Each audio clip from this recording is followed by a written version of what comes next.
CIFTIS, c'est la foire internationale du commerce et des services de Chine. Cette édition 2023 se trouve être l'un des plus grands et plus complets salons au monde dans le domaine du commerce et des services. Hôte privilégié du président chinois, le chef de l'État est invité à ce prestigieux rendez-vous d'ouverture et d'opportunité.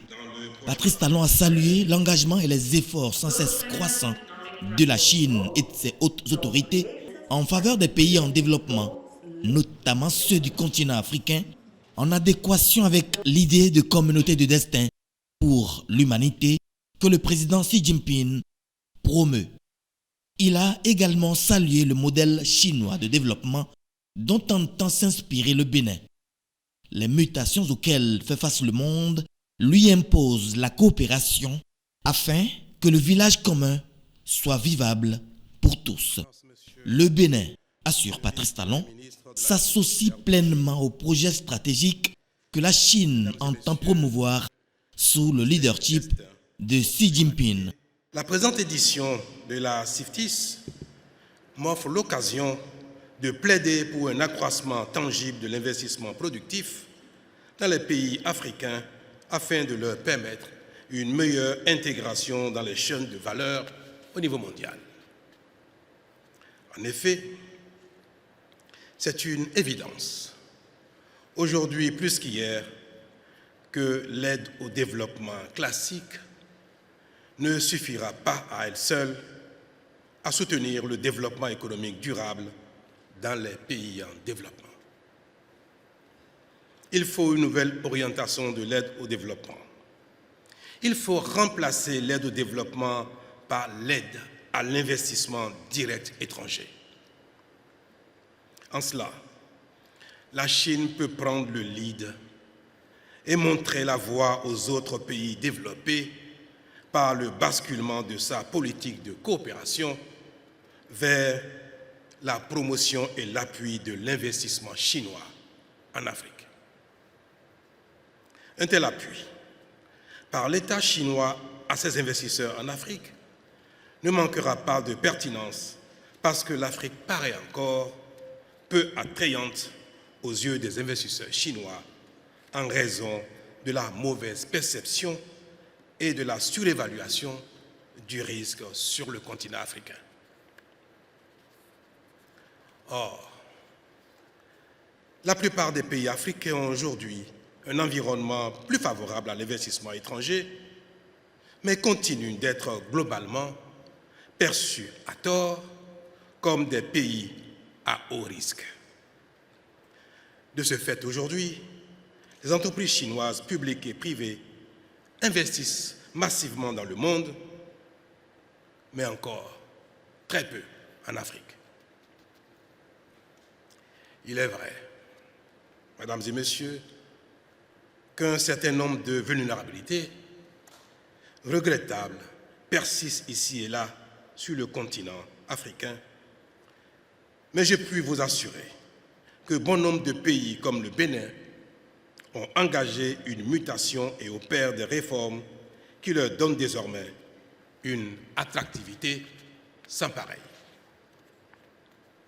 Au Bénin, par exemple, nous avons refusé toute participation au mécanisme d'annulation de la dette des pays en voie de développement suite à la crise économique induite par la pandémie de Covid-19. Nous l'avons fait parce que nous avons l'intime conviction qu'il n'y a rien de pire pour un investisseur que de voir le fruit de ses efforts annulé par des décisions politiques. Nous avons également, au Bénin, réformé le marché du travail pour nous assurer que tout investisseur venant dans notre pays ne soit pas tributaire d'une administration inefficace, de corruption, de grèves sauvages et autres freins à la bonne marche des entreprises. Les réformes réalisées et les investissements et infrastructures consentis au Bénin ont permis de faire du port autonome de Cotonou l'un des ports les plus performants de notre sous-région ouest-africaine, voire de l'Afrique.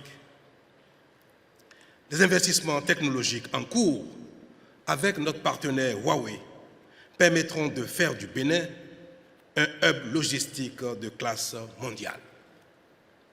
Enfin, comme ce fut le cas ici en Chine, nous avons adopté une loi pour la promotion des zones économiques spéciales et la première zone industrielle de Glodjigbe, non loin de Cotonou, complètement opérationnelle, accueille déjà des investisseurs. J'espère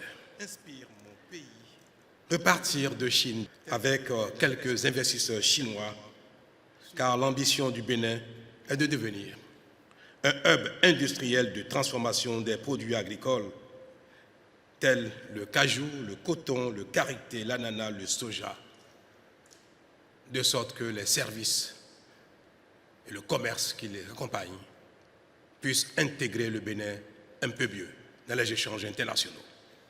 Le Bénin a décidé, avec le gouvernement chinois, d'innover encore plus. Ainsi, toute entreprise chinoise désireuse d'investir au Bénin pourra disposer d'un co-investissement public sino-béninois. Et de façon concrète, en nous appuyant sur le China Africa Development Fund, nous allons mettre en place un mécanisme de co-investissement qui permettra de sécuriser les investisseurs chinois au Bénin. Si au bout de 5 années, l'investisseur souhaite se retirer du Bénin, la plateforme reprendra son investissement et son capital lui sera remboursé.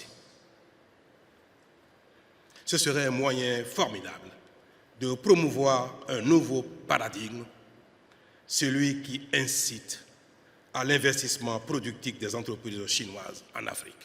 Patrice Talon n'a pas manqué d'exposer les efforts du gouvernement dans le renforcement du capital humain et la promotion de l'investissement. Le volume des échanges commerciaux entre le Bénin et la Chine a atteint en 2022 environ 2 milliards de dollars, avec un accroissement de plus de 30% en glissement annuel. J'ai la conviction que grâce à ce changement de paradigme, nous parviendrons à doubler ce chiffre dans les 3 prochaines années et à mieux l'équilibrer. Mesdames et messieurs, promouvoir les échanges et les investissements demande également une libre circulation des personnes. Depuis 2016 et la mise en place du e-visa au Bénin, nous avons largement simplifié le processus de délivrance de visa.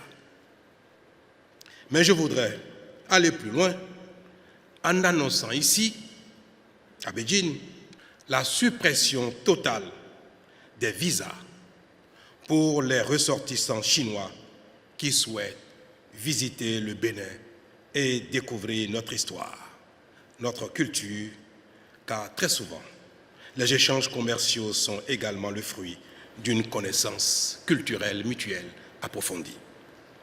Désormais donc, pour tout Chinois, l'entrée au Bénin serait libre. La promotion de la destination Bénin prend ainsi un nouvel envol grâce à cette importante nouvelle diplomatique prise par Patrice Talon.